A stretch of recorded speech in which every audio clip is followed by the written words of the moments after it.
Hello young physics learner, welcome back to my class. I have been telling since so long that these two topics are very important, that is self-inductance and mutual inductance.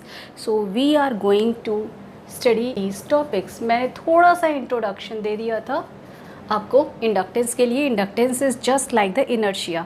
जो mechanics में inertia होता है, अब inertia क्या होता है? Body के अपने मास के बेसिस पर उसकी अपनी कैपेसिटी एक्सटर्नल फोर्स को बेयर अप करने की, ठीक है, that is corresponding to inertia.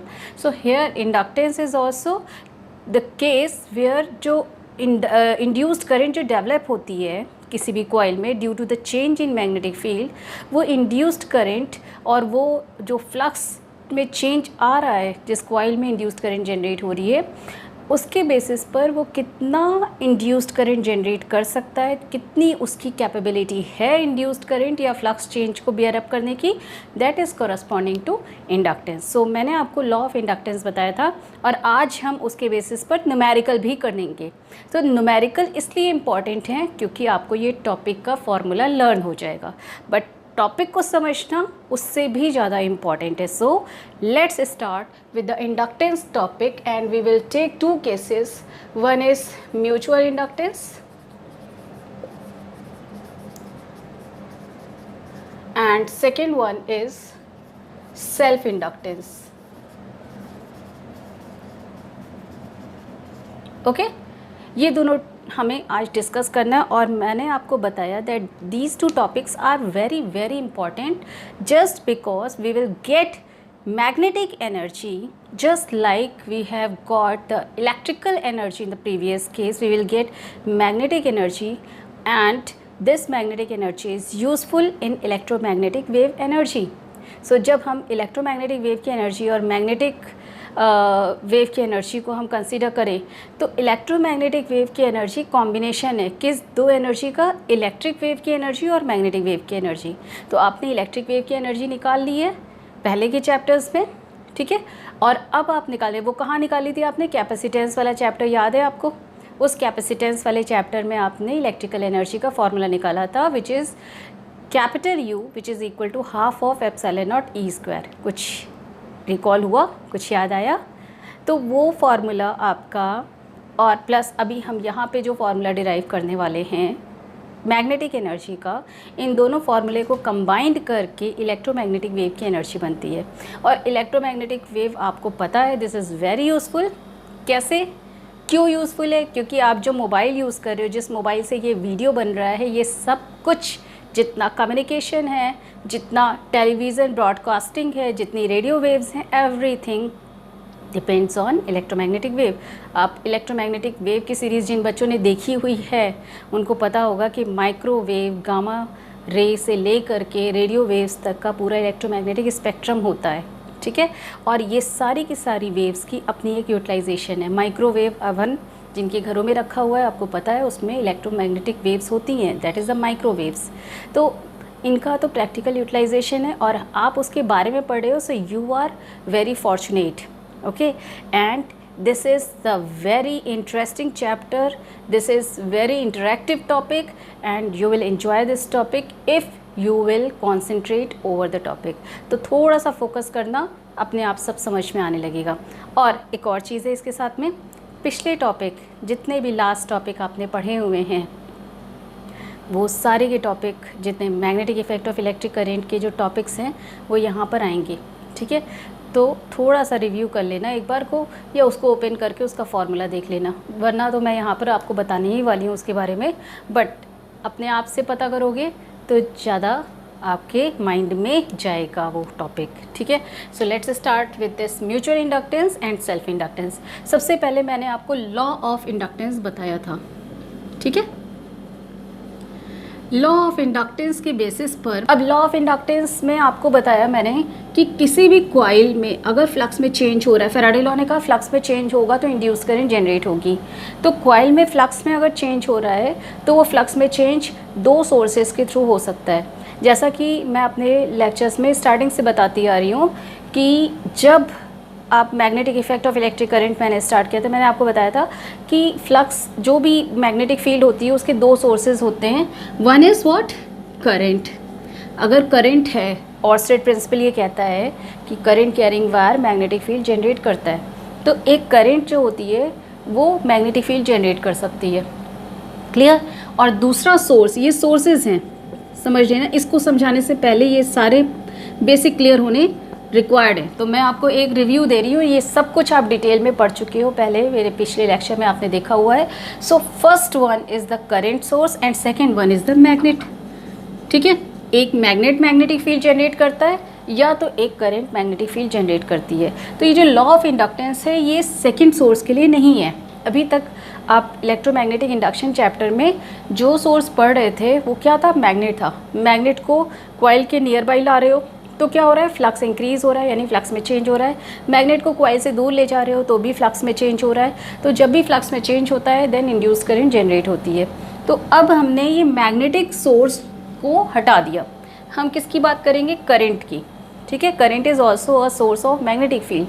तो if there is any variation in the current, ये करंट कैरिंग वायर है, इसमें करंट फ्लो कर रही है, इसके अराउंड मैग्नेटिक फील्ड जनरेट होगी। यहाँ पर राइट हैंड थंब रूल लगाओगे तो एंटी क्लॉकवाइज डायरेक्शन आ रहा है। क्लियर है ये? अब देखो एंटी क्लॉकवाइज करंट डायरेक्शन आ रहा है और ये मैग्नेटिक फील्ड जो होती है इसका फॉर्मूला क्या आता है? क्या था formula? Magnetic effect of electric current के बेसिस पर जब आपने निकाला था तो मैग्नेटिक फील्ड का फॉर्मूला आया था μ0I/2πr, where r is the distance of the point where we are getting the magnetic field from the current carrying wire. ये था। क्लियर है? तो दैट मीन्स क्या है, किस पर डिपेंड कर रहा है? करंट पर magnetic field. Current greater magnetic field greater, current smaller magnetic field smaller. Okay, clear है ये? तो अगर यहाँ पर करंट को हम चेंज कराएंगे, यानी करंट को इंक्रीज़ करा रहे तो मैग्नेटिक फील्ड बढ़ती जाएगी। ये एरिया इसका मैग्नेटिक फील्ड रीजन बढ़ता चला जाएगा, यानी फ्लक्स बढ़ेंगे। जब फ्लक्स बढ़ेंगे तो क्या होगा कि चेंज इन फ्लक्स होगा। जब चेंज इन फ्लक्स होगा तो करंट, इंड्यूस करंट जनरेट हो जाएगी। क्लियर? तो दैट मीन्स करंट के इंक्रीज़ होने पर फ्लक्स इंक्रीज़ होते हैं। पहला केस ये आ रहा है। अगर हम यहाँ पर डिक्रीज़ कराना शुरू कर देंगे करंट की वैल्यू को तो मैग्नेटिक फील्ड डिक्रीज़ करेगी, मैग्नेटिक फील्ड डिक्रीज़ करेगी तो फ्लक्स डिक्रीज़ करेंगे। क्लियर? तो जो भी हम कॉइल ले रहे हैं उसमें फ्लक्स में चेंज तब होगा जब हम करंट में चेंज कर रहे होंगे। Simple thing. Okay, are you getting the point? So if current changes its value, there is corresponding change in the flux and there is corresponding change in the induced current. So flux में जो changes हैं वो किस पर depend कर रहे हैं? It depends on the current carrying source. It is capital I, remember this. मैंने induced current यहाँ नहीं लिखा है. This one is the current source. This one is the current from source. So that is why it is represented by capital I. पहले जब देखा होगा आपने पिछले टॉपिक में कि इंड्यूस्ड करंट को स्मॉल आई से रिप्रेजेंट करती है, क्योंकि इंड्यूस्ड करंट स्मॉल अमाउंट में जनरेट होती है। वो डिपेंड करती है कि नंबर ऑफ टर्न्स अगर कॉइल में ज़्यादा है तो इंड्यूस्ड करंट मल्टीपल होती जाती है नंबर ऑफ टर्न्स की। ठीक है, तो यहाँ पर जो करंट आई है वो कौन सी है? जो मैग्नेटिक फील्ड का सोर्स है वो करंट है। This is not the induced current, remember this thing. So this one is known as law of inductance, यानी फ्लक्स में चेंज किस पर डिपेंड कर रहा है? That change in the current and it is directly proportional. That means increase in current increases the flux, decrease in current decreases the flux. Is it clear? देखो step by step चलोगे, everything will be clear to you, और ये आप कभी भूलोगे नहीं। This is my guarantee. अभी हम कुछ न्यूमेरिकल भी करवाएंगे इसके बेसिस पर। तो ये लॉ ऑफ इंडक्टेंस है। अब ये लॉ ऑफ इंडक्टेंस में इस प्रोपोर्शनैलिटी को रिमूव, ये सारा मैं पहले आपको बता चुकी हूँ, एक रिव्यू करा रही हूँ। दैट एक कांस्टेंट आना चाहिए, उस कांस्टेंट को हम कहते हैं inductance. Remember this. And inductance is the characteristic property. This is characteristic property of what? This is characteristic property of material of the coil. जहाँ पर इंड्यूस करंट जनरेट होगी उसकी प्रॉपर्टी है, कैरेक्टरिस्टिक प्रॉपर्टी है क्या? इंडक्टेंस। इसको हम कहते हैं inductance. Okay, so this constant is the characteristic property. और ये इंडक्टेंस कंपेरेबल किससे होता है? इनर्शिया से। ये बहुत क्वेश्चन बनता है, मैंने आपको लास्ट लेक्चर में भी बताया था कि इनर्शिया और इंडक्टेंस एक दूसरे की कॉरस्पॉन्डिंग क्वांटिटीज़ हैं, यानी रिजेम्बलेंस है इनमें। ठीक है, तो ये अगर मल्टीपल चॉइस में बनता है क्वेश्चन तो आप इसको इजीली इसका करेक्ट आंसर दे सकते हो। That inductance is comparable with the inertia. Inertia mechanics में जो था, inertia depends on mass, greater the inertia greater the mass, यानी आप उसको रिवर्स बोलो तो ग्रेटर द मास, किसी बॉडी का मास ज़्यादा है तो उसका इनर्शिया ज़्यादा होगा, किसी बॉडी का मास कम है तो उसका इनर्शिया कम होगा। ठीक है, ये सब मैं अभी +1 में भी बताऊंगी, +1 के लेक्चर्स में, रोटेशनल चैप्टर में। सो that is very important here.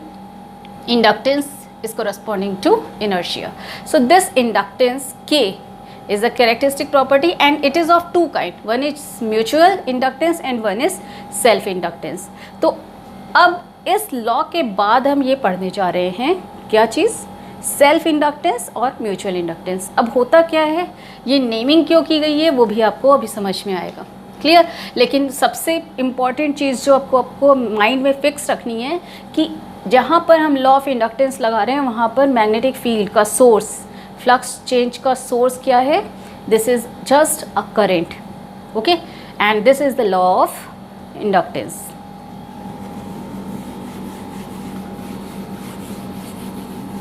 Okay, चलो म्यूचुअल इंडक्टेंस और सेल्फ इंडक्टेंस कैसे आएगा, ये बेस है आपका ट्रांसफार्मर का म्यूचुअल इंडक्टेंस। ये एक कॉइल है जिसमें हमने एक बैटरी या सेल हम लगा सकते हैं, पॉजिटिव टर्मिनल नेगेटिव टर्मिनल, यहाँ पर करंट फ्लो करेगी।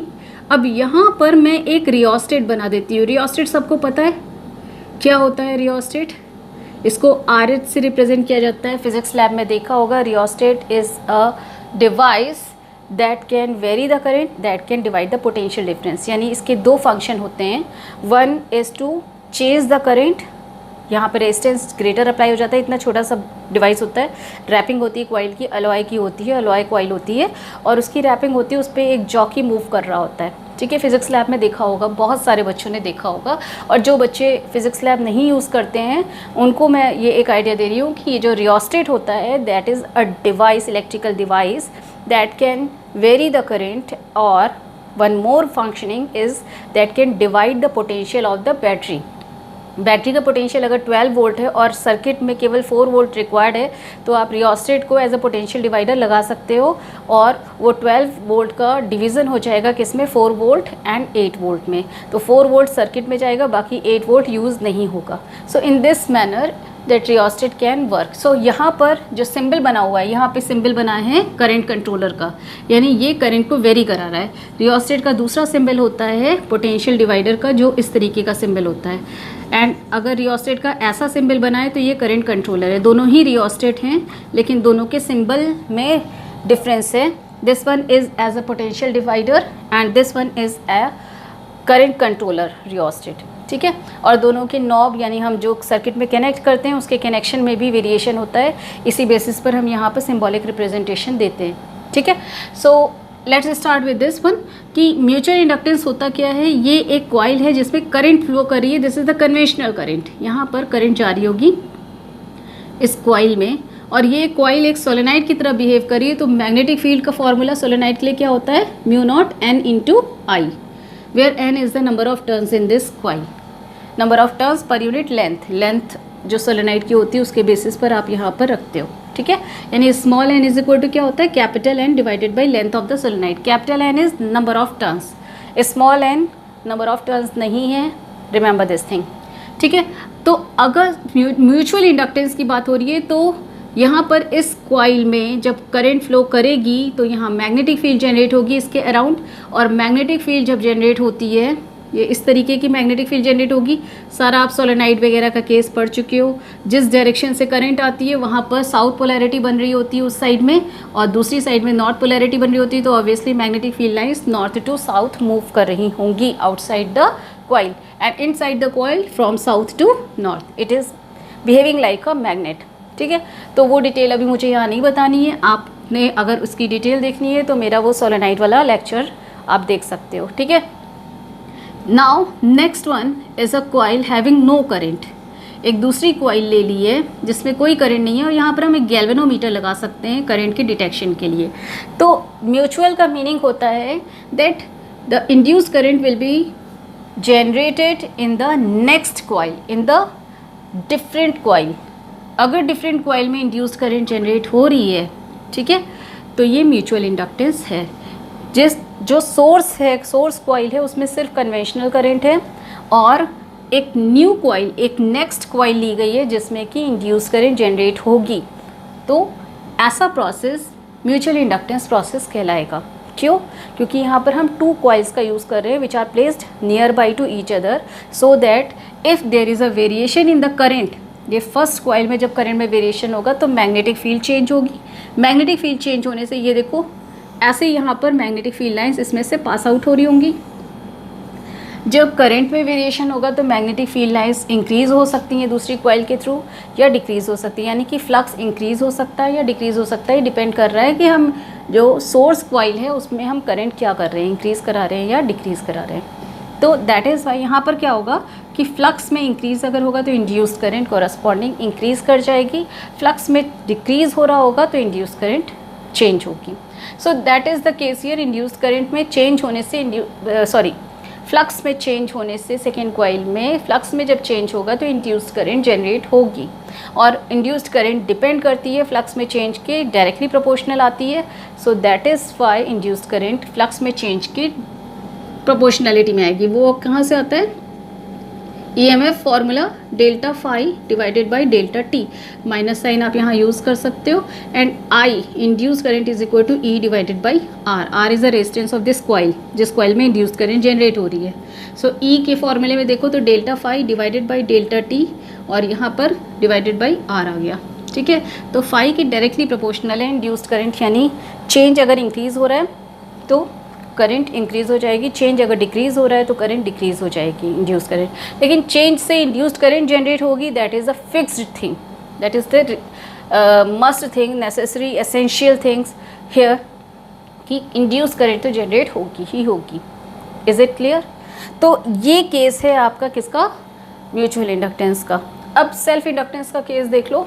हमने क्या करना होता है, सिंपली एक कॉइल लेनी है और यहाँ पर इस कॉइल में एक बैटरी लगा दी, देन हमने क्या किया, यहाँ पर एक रियोस्टेट लगा दिया करंट वेरिएशन के लिए, फिर हमने यहाँ पर एक गैल्वेनोमीटर लगा दिया, या एमीटर लगा सकते हैं हम, गैल्वेनोमीटर भी लगा सकते हैं, एमीटर भी लगा सकते हैं। So we can take ammeter here too, current तो जनरेट हो ही रही है ऑलरेडी, करंट की मेजरमेंट कर सकते हैं कि वो करंट इंक्रीज़ हो रही होगी या डिक्रीज़ हो रही होगी।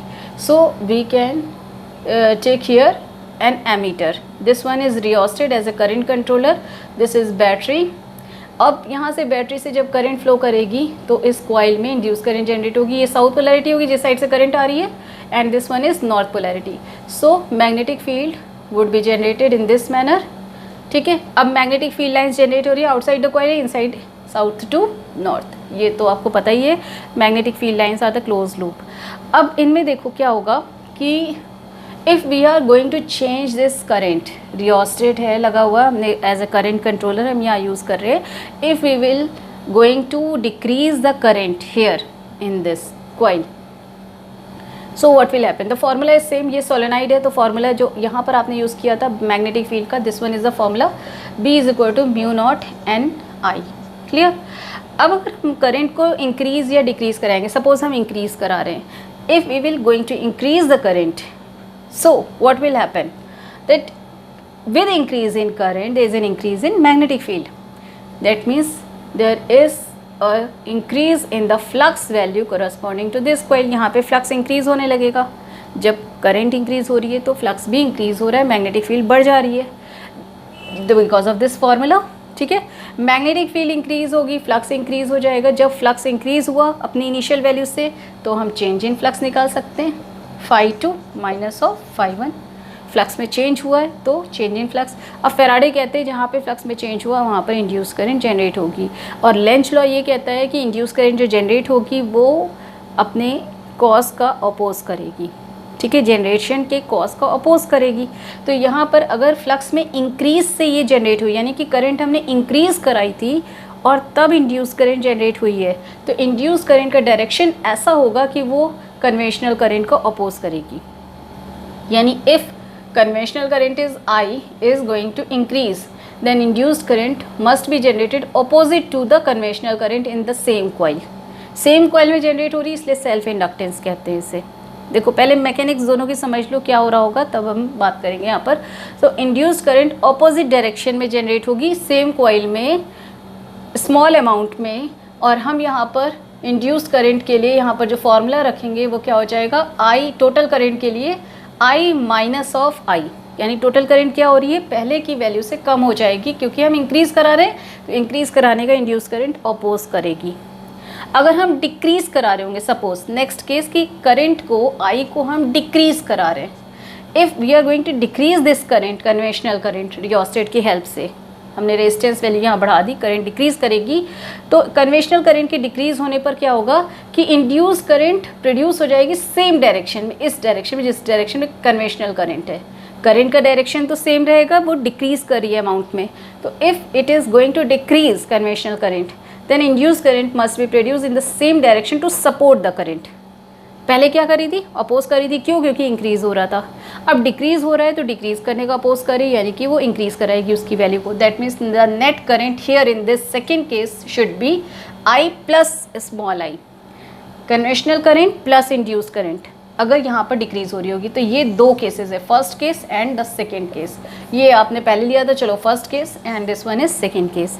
तो कॉन्सेप्ट समझ में आया क्या हो रहा होगा यहाँ पर, क्लियर है पूरा, अच्छे से क्लियर रखना, कहीं कन्फ्यूजन हो तुरंत के तुरंत आप मुझसे पूछो, कोई हेजिटेशन नहीं होनी चाहिए क्वेरीज में।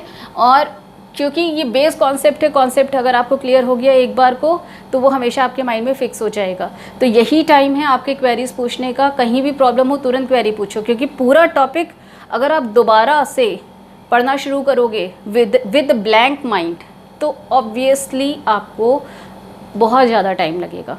तो अभी जो टाइम है उसको यूटिलाइज़ करो, उसमें क्वेरीज करो, पूछो मुझसे, और वहाँ पे अगर आपको कन्फ्यूजन है तुरंत के तुरंत उसी टाइम पे क्लियर कर लो, क्योंकि अभी आगे करने के लिए बहुत सारी चीज़ें हैं। पहले तो आपको न्यूमेरिकल्स लगाने होंगे, पहले इसका रिवीजन करना होगा, फिर न्यूमेरिकल्स लगाने होंगे, फिर उसके बाद न्यूमेरिकल्स के लेवल्स को हाई करना पड़ेगा, from easy too difficult numerical. Easy, moderate and difficult मैंने आपको 3 लेवल बताए थे। तो वो डिफ़िकल्ट लेवल तक पहुँचने के लिए कॉन्सेप्ट पे ध्यान दो, विदाउट कॉन्सेप्ट न्यूमेरिकल लगाना is just a wastage of time, ठीक है। सो remember this point, okay. So here this one is the case कि यहाँ पर सेल्फ इंडक्टेंस इसलिए इसे कह रहे हैं क्योंकि सेम कॉइल में प्रोड्यूस हो रहा है और इंड्यूस करंट इस तरीके से चेंज करती है अपना डायरेक्शन। अगर कन्वेंशनल करंट यानी बैटरी से जो करंट जनरेट हो रही है वो इंक्रीज़ हो रही होगी तो इंड्यूस्ड करंट ऑपोजिट डायरेक्शन में प्रोड्यूस होगी। किसके ऑपोजिट डायरेक्शन में? कन्वेंशनल करंट के।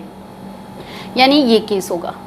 अगर कन्वेंशनल करंट डिक्रीज करेगी उस केस में क्या होगा? इंड्यूस करंट सेम डायरेक्शन में प्रोड्यूस होगी and it will support the conventional current to increase its value because of the Lenz law.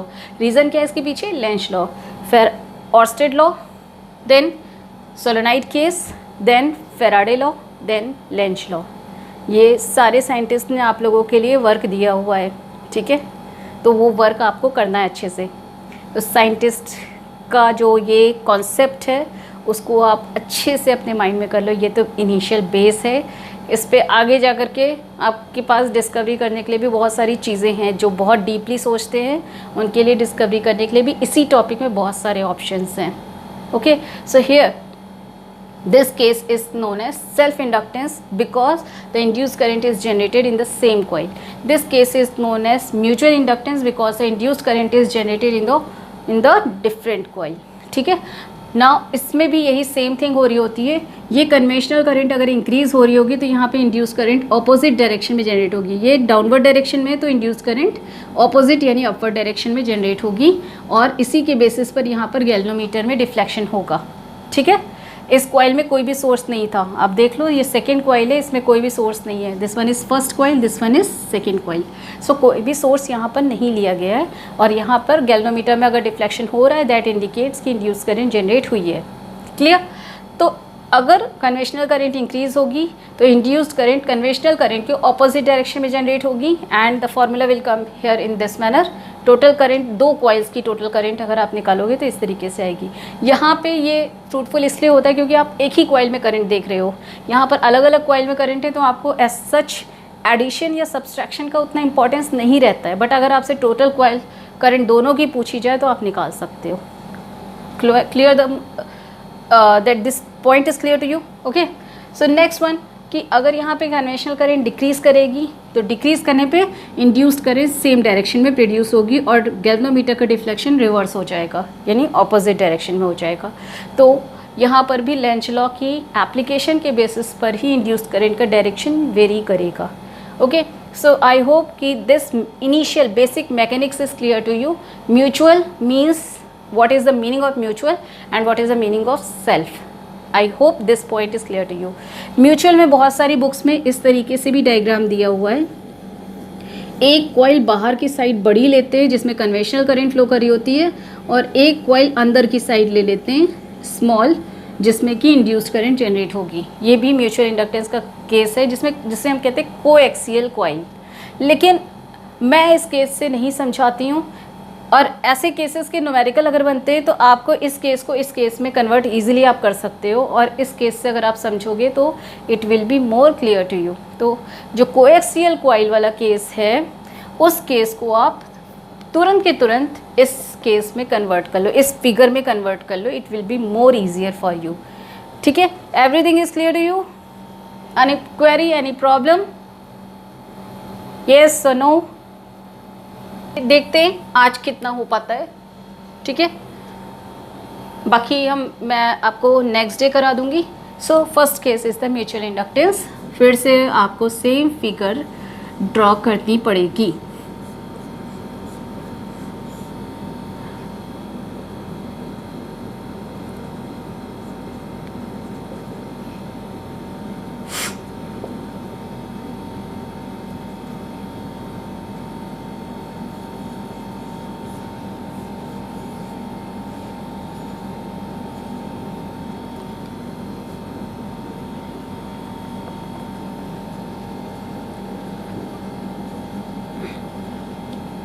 Induced current को हम स्मॉल आई से रिप्रेजेंट करते हैं, बट यहाँ पर I1 I2 लेना पड़ेगा क्योंकि दो कॉइल है।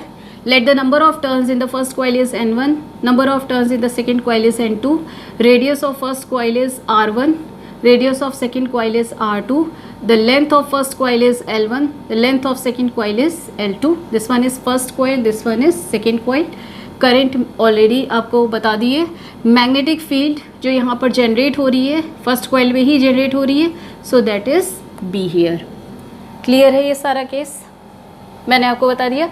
ये जितने भी वन सफिक्स वाले टर्म्स हैं ये सारे के सारे फर्स्ट कॉइल के हैं जिसमें कन्वेंशनल करंट है। जितने भी टू सफिक्स वाले टर्म्स हैं वो सारे के सारे सेकेंड कॉइल के जिसमें इंड्यूस्ड करंट प्रोड्यूस हो रही है। And I2 is induced current, remember this thing. तो यहाँ स्मॉल आई से रिप्रेजेंट हम नहीं कर रहे इसे, दिस वन इज़ I2। आप इसको बाद में स्मॉल आई कर सकते हो। ठीक है, चलो स्टार्ट करते हैं लॉ ऑफ इंडक्टेंस से। According to law of inductance, by law of inductance, if you are taking this case, so law of inductance कहता है n phi is equal to क्या हो जाता है k I। ठीक है, ऐसे ही आता है ना। तो n phi क्या है? नंबर ऑफ टर्न्स हैं, नंबर ऑफ फ्लक्स हैं, टोटल नंबर ऑफ फ्लक्स हैं यहाँ पर, और फ्लक्स में चेंज है। तो यहाँ पर फाई की जगह पर हमें क्या रखना होगा? कहाँ पर चेंजेस हो रहे हैं? यहाँ पर सेकेंड कॉइल में। So this one is phi 2, this one is n, so number of turns in the second coil. This is proportional to the current in the first coil. Conventional current के basis पर यहाँ पर change आ रहा है, तो current जो है वो फर्स्ट कॉइल में वेरी करेगी। तो यहाँ पर फ्लक्स में, सेकेंड कॉइल के फ्लक्स में, टोटल फ्लक्स में चेंज होगा। ठीक है, यही बताया था लॉ ऑफ इंडक्टेंस। क्लियर है ये? तो यहाँ पर प्रोपोर्शनैलिटी को रिमूव करने के लिए आप एक कांस्टेंट टर्म यूज़ करोगे। वो कांस्टेंट टर्म म्यूचुअल इंडक्टेंस है। जो के आपने यूज़ किया था कांस्टेंट टर्म, यहाँ पर एज सच मैं के अभी रख रही हूँ, के इंटू I1। तो ये जो के है ये म्यूचुअल, ये जो इंडक्टेंस जनरेट हो रहा है इसको हम कहते हैं म्यूचुअल इंडक्टेंस। तो इस के को हम m से रिप्रेजेंट कर देते हैं, mutual inductance of second coil with respect to first, क्योंकि फ्लक्स में चेंज किस में हो रहे हैं? सेकेंड कॉइल में।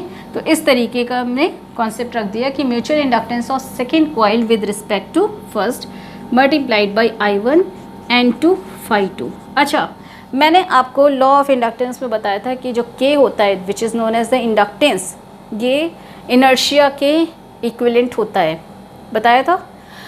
वो इनर्शिया की जो इक्विवेलेंट होता है वो म्यूचुअल इंडक्टेंस नहीं होता। क्यों? क्योंकि म्यूचुअल इंडक्टेंस दूसरी बॉडी है। म्यूचुअल इंडक्टेंस कहाँ जनरेट हो रहा है? दूसरी बॉडी में। ये पूरी एक दूसरी कॉइल है जिसमें म्यूचुअल इंडक्टेंस जनरेट हो रहा है। और इनर्शिया क्या होता है? Inertia is the term which is related to self property of the same mass body. इसमें दूसरी बॉडी से कोई मतलब ही नहीं होता। तो इनर्शिया खुद की बॉडी की अपनी एक इनर कैपेबिलिटी है in accordance with its mass to bear up the external force. तो यहाँ पर इस केस में क्योंकि ये दूसरी कॉइल है, ये उस कॉइल की बात ही नहीं हो रही है जिसमें ये जिसमें कन्वेंशनल करंट भी हो, इसलिए एम को हम इक्विवेलेंट नहीं मानते हैं इनर्शिया के। हम जो सेल्फ इंडक्टेंस आएगा, जो नेक्स्ट मैं बताऊंगी, उसको हम इक्विवेलेंट मानते हैं किसके? इनर्शिया के, because it is self generated in the same body. Okay, so remember this point. N2 phi2 is equal to M21 I1। Okay, clear है? ये कहाँ से आ रहे हैं ये टर्म्स? अभी ये सफिक्सेस बहुत सारे आने हैं, इसलिए ध्यान रखना कि स्टेप हो क्या रहे हैं। तो flux changes, total flux in the second coil should be equal to M21 I1, the current corresponding to the first coil। ये क्लियर है? ठीक है, कोई कन्फ्यूजन इसमें? अगर कन्फ्यूजन हो तो पूछ लेना कहीं भी, ठीक है। अब N2 phi2, जो आपका ये जो phi2 टर्म है, phi को आप क्या लिखते हो? B A. आपने फॉर्मूला पढ़ा था, phi is equal to B A cos theta. पूछोगे कॉस थीटा टर्म कहाँ गया? तो cos theta is the angle between magnetic field and area vector. अब यहाँ पे देख लो, मैग्नेटिक फील्ड इस तरीके से जनरेट हो रही होती है यहाँ पर अंदर की साइड में, और एरिया क्या है? ये है। तो मैग्नेटिक फील्ड और एरिया वेक्टर दोनों एक दूसरे के पैरेलल आ रहे हैं, यानी कि यहाँ पे cos 0 बन रहा है। सोलेनाइड के केस में आपने देखा ही था कि जो cos थीटा टर्म आ रहा था, सोलेनाइड आपने एम्पियर सर्किट लॉ से सॉल्व किया था, उसमें cos थीटा टर्म ऑलरेडी 1 हो जा रहा था। सो वहाँ पर cos थीटा टर्म लगाने की रिक्वायरमेंट नहीं है। So this one is N2 and phi2 के प्लेस में आपने ये पूरा टर्म लिख दिया है, and this is equal to M21 I1। Clear? The case N2 in place of B क्या हो जाएगा? B किसकी मैग्नेटिक फील्ड है? फर्स्ट कॉइल की मैग्नेटिक फील्ड है, जो सेकेंड कॉइल में फ्लक्स में चेंजेस प्रोड्यूस करेगी। So that is the corresponding to the first coil. जितने भी टर्म लिखोगे फर्स्ट कॉइल के बेसिस पे, तो formula for magnetic field of a solenoid is mu naught NI होता है। अब म्यू नॉट NI के प्लेस पे आप रखोगे क्या? Mu naught as such, N की जगह पे मैग्नेटिक फील्ड फर्स्ट कॉइल की है तो नंबर ऑफ टर्न्स भी फर्स्ट कॉइल के, and this one is I1। ठीक है, सो फर्स्ट कॉइल की current. Then A2 is equal to pi R2 square, area of the solenoid, this is corresponding to pi R square, and this one is M21 I1। Now you will take the case here that N2, क्योंकि N2 आ रहा है तो इस small n को भी convert कर लो आप form में, तो N1 की जगह पर क्या रख सकते हो? N divided by L1, first coil की लेंथ। तो यहाँ पे फर्स्ट कॉइल की लेंथ कितनी ली थी? L1। So N1 divided by L1, ये होता है small n। Small n is number of turns per unit length. So this one into I1 into pi R2 square, this is equal to M21 I1। Now you can take all the term in sequence form. तो सबसे पहले ले लो mu naught, ठीक है, फिर पाई ले लिया, फिर आपने ले लिया R2 square, N1 N2, okay, and N1 N2 and I1, और ये हो जाएगा divided by L1, and this is equal to M21 I1। आप देखो ब्रैकेट के अंदर के जितने टर्म हुए, यहाँ पर I1 है इस लेफ्ट हैंड साइड में भी, राइट हैंड साइड में भी, तो ऑब्वियसली I1 के जितने मल्टीपल टर्म होंगे वो सारे के सारे एक दूसरे के इक्विवेलेंट हैं। तो equating the factor of I1 from LHS and RHS, ठीक है। So if you will take the case equating, आप क्या कर रहे हो? इक्वेट कर रहे हो इन दोनों टर्म्स को। तो यहाँ पर क्या आ जाएगा? That mu naught pi N1 N2 divided by L1 into R2 square, this is equal to M21। So mutual inductance of second coil with respect to first value is this one. अब इस value को आप अगर small n के form में रखना चाहो तो स्मॉल n के फॉर्म में भी रख सकते हो। वो किस तरीके से आएगा? Mu naught pi N1 divided by L1 को स्मॉल n1 कर दो, और N2 को आप क्या लिखोगे? Because small n2 is equal to n2 divided by L2. So n2 is equal to small n2 into L2. आप n2 और L2 अभी बाद में रखोगे इसे, R2 स्क्वायर इंटू L2. ये n2 कैपिटल N2 की जगह पर ये दोनों टर्म यहाँ पर इंट्रोड्यूस हो चुके हैं. ठीक है, तो यहाँ पर डिवीज़न वाला टर्म हट जाएगा, वो आपके लिए सिंप्लीफाइड फॉर्म में आ जाएगा. या इस फॉर्म में भी कई बुक में वैल्यू दी हुई है म्यूचुअल इंडक्टेंस की. So you can put this value here and this is the formula, this is the value for mutual inductance. So I hope this point is clear to you. Now you can take this as equation number 1 and this one as equation number 2.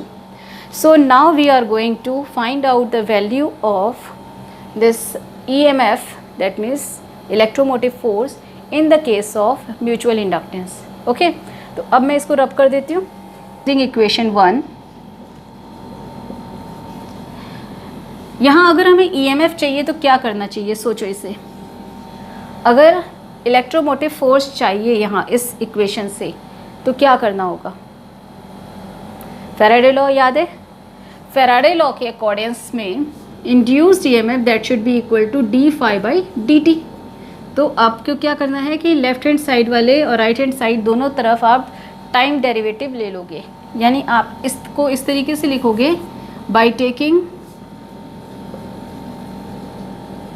Time derivative on both side. Okay, clear. तो अगर आप ये ले रहे हो तो क्या हो जाएगा, d by d t of n2 phi 2 that is equal to m21 di1 divided by d t. m21 नहीं होगा because it is a constant value, तो ये डेरिवेटिव में नहीं आएगा. अब यहाँ पर ये जो ये पूरा टर्म है, this is corresponding to EMF होता है according to Faraday law. D phi by d t क्या होता है, E होता है. So you can take it as EMF with minus sign. यहाँ पर क्या आता है, E is equal to minus d phi by d t. अगर नंबर ऑफ टर्न्स होते हैं तो फाई में वो इंक्लूड हो जाते हैं, इसलिए उसका n का यहाँ पे मल्टीपल नहीं आएगा. So minus of d phi by d t आता है, तो this positive value should be minus of E. So यहाँ पे एक माइनस साइन आएगा. This is equal to m21 di1 divided by d T.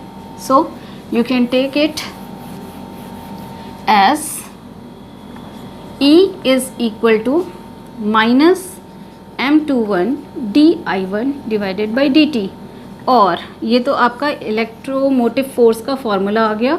आप m21 की डेफिनेशन यहाँ से बना सकते हो. इस फॉर्मूले से आप m21 की डेफिनेशन नहीं बना सकते थे, यहाँ से बना सकते हो, minus of E divided by di1 divided by d T.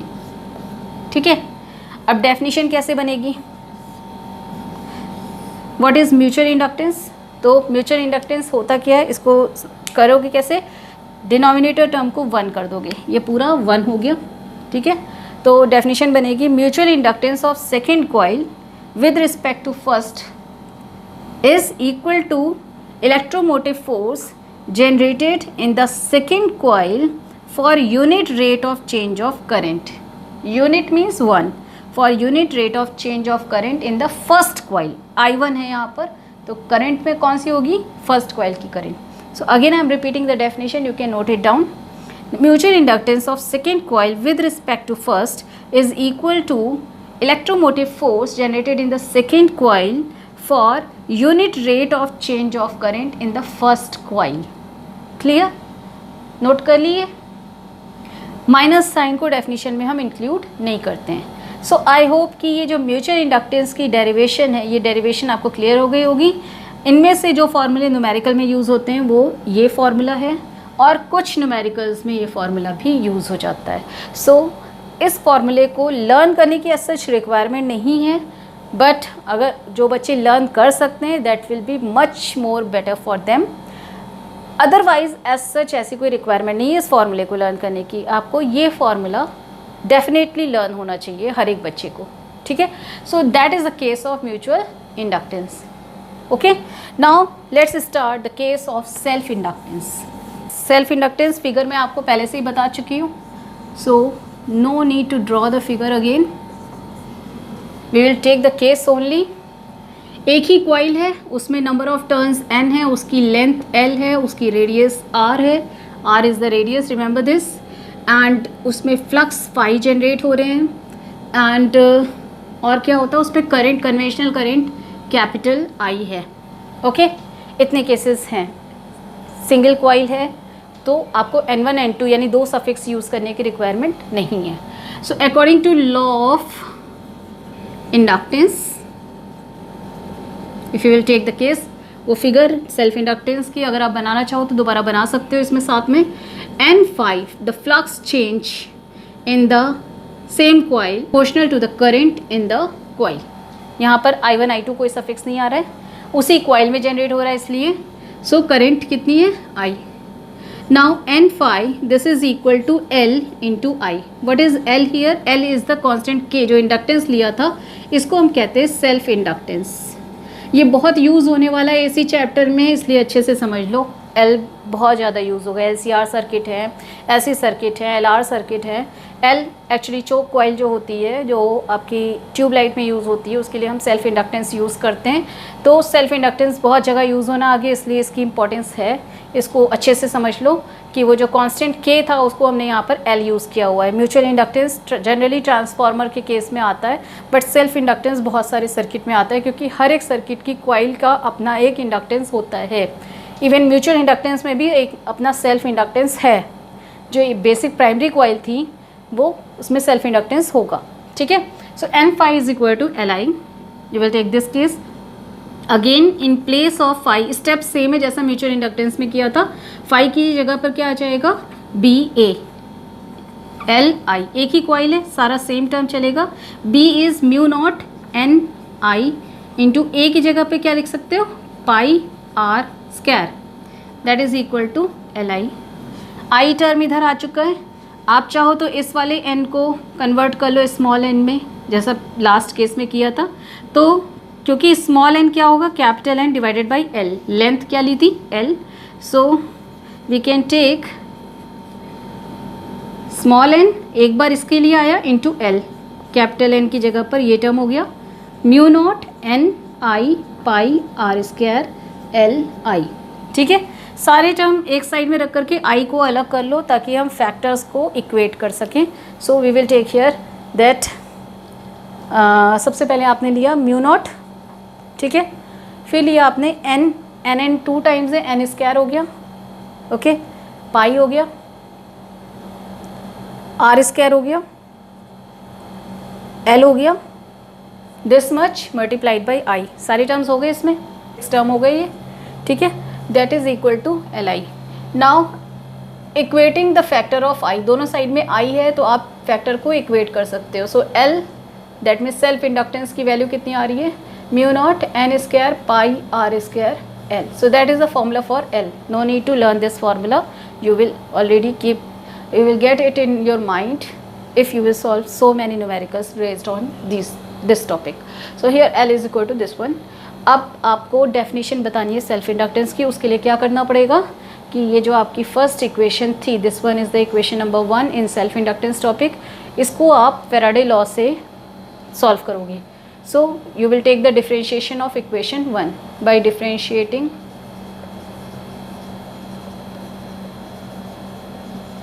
equation 1 with respect to time. Okay, so we'll get it as d by dt of n phi, this is equal to L di by dt. So you will get it as minus e by Faraday law, e is equal to d phi by dt with minus sign, so minus e, that is equal to L di by dt. So you can find out L as minus of E divided by di by dt.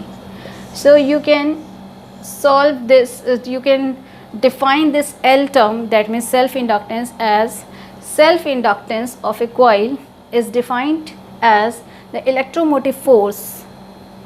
This is the induced EMF. The induced EMF in the same coil for unit rate of change of current in the same coil. एक ही coil है, कोई और दूसरी coil नहीं है।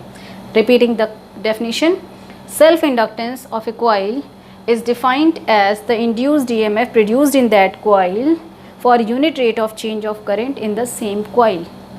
Unit rate of change of current in the same coil. आई बात समझ में? क्लियर हुआ? अगेन सेइंग, कोई क्वेरी हो पूछ लो, ठीक है? नहीं पूछ सकते हो कमेंट बॉक्स में लिख करके दे देना। ओके, सो एल आ गया आपका, एम आ गया, सारे इंपॉर्टेंट टर्म्स आ चुके हैं। अब उससे भी ज़्यादा इंपॉर्टेंट टर्म अब सॉल्व होने जा रहा है, और वो टर्म है मैग्नेटिक एनर्जी का टर्म।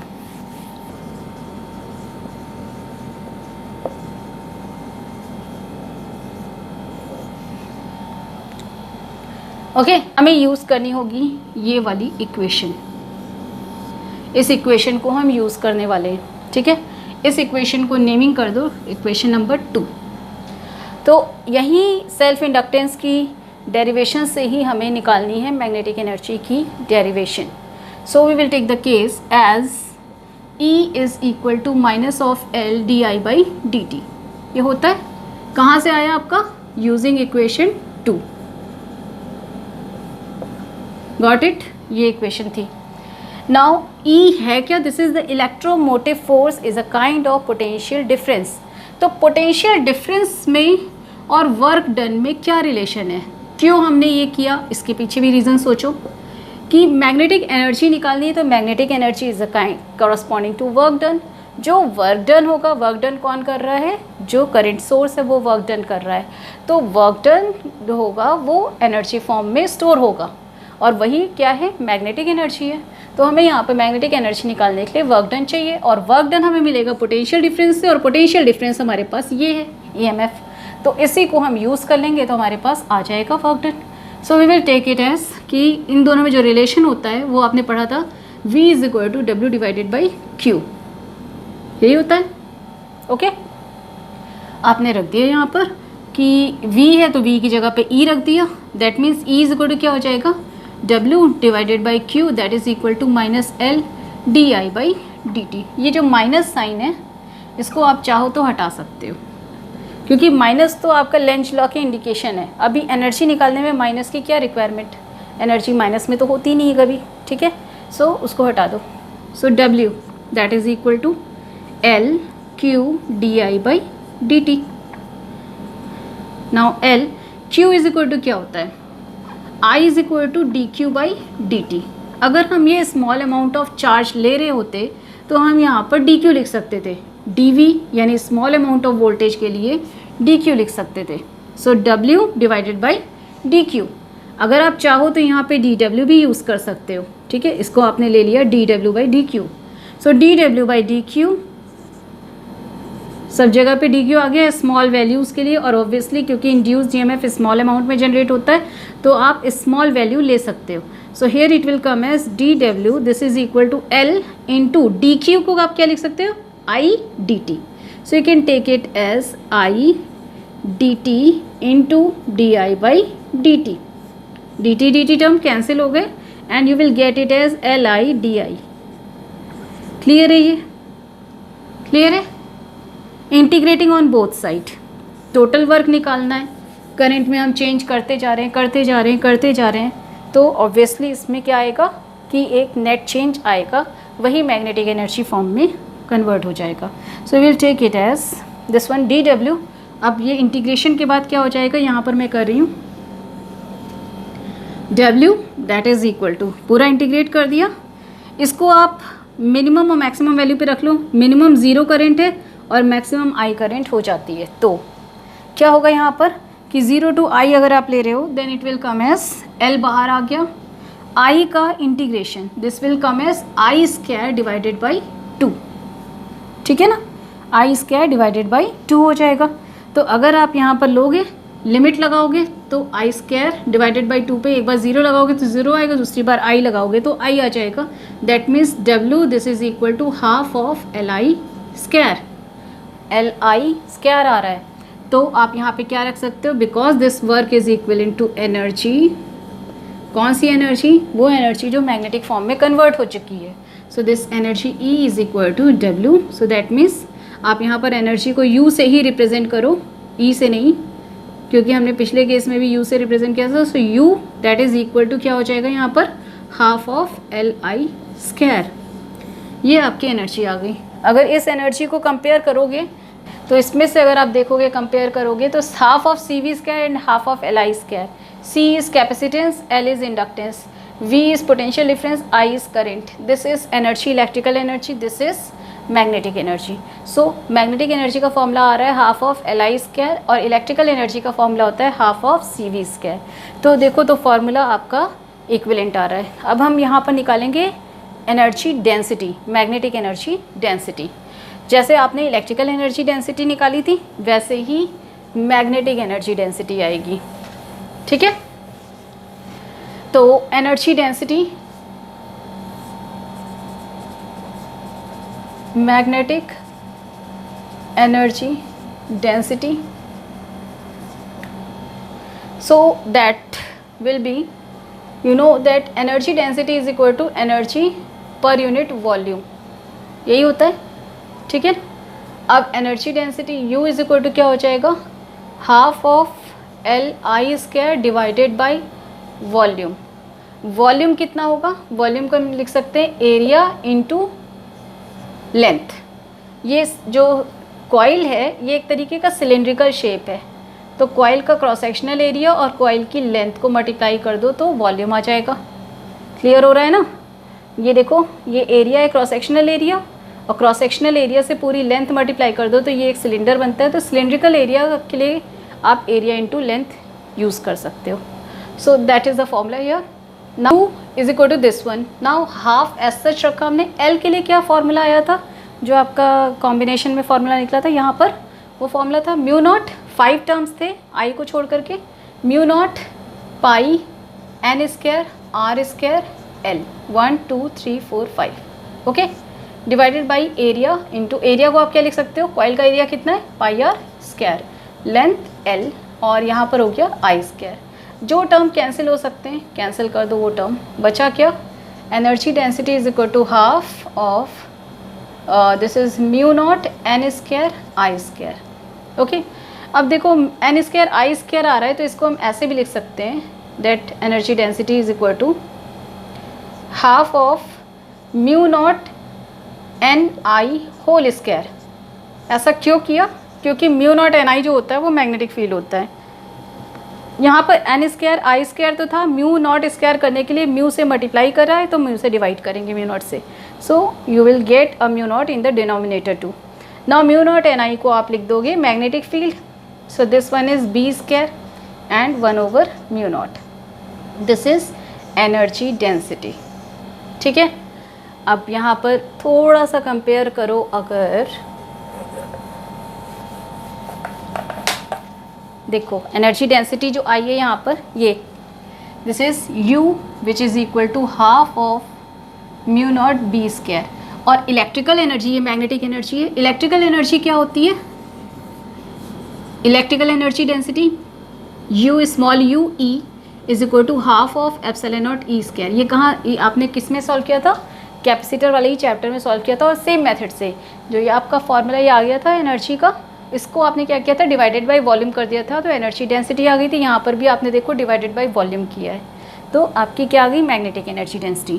तो this one is electrical energy density, this one is magnetic energy density. This capital U M is magnetic energy, this is half L I square, और इलेक्ट्रिकल एनर्जी का formula half of C V square.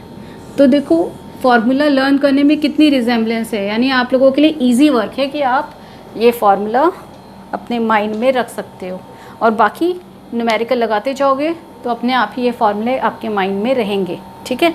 तो better for you to solve the numerical. आज आपने एक काम करना है, आज आपको मैं एक होमवर्क दे रही हूँ कि एनसीईआरटी की बुक खोलो, एनसीईआरटी की बुक से वो क्वेश्चंस लगाओ जो आपके लिए इजी हैं। स्टार्ट करो न्यूमेरिकल, जो न्यूमेरिकल आपको इजी लगे वो न्यूमेरिकल लगाओ, या आप ये भी कर सकते हो कि जो एग्जाम्पल्स हैं वो एग्जाम्पल सॉल्व करो इसी सेम चैप्टर के, क्योंकि अब ये चैप्टर ऑलमोस्ट एंड हो चुका है। एक एडी करेंट रह गया है, तो पहले मैं न्यूमेरिकल कराऊंगी फिर एडी करेंट कराऊंगी, ठीक है। तो नेक्स्ट मेरा कल जो लेक्चर होगा वो न्यूमेरिकल पर होगा और उसके बाद एडी करेंट्स। तो तब तक आप क्या करो कि एनसीईआरटी के न्यूमेरिकल देखने के लिए, लगाने के लिए क्या कर सकते हो, या तो आप एग्जाम्पल्स देख लो या एक्सरसाइज के न्यूमेरिकल लगाओ, and tomorrow we will solve together here in this class.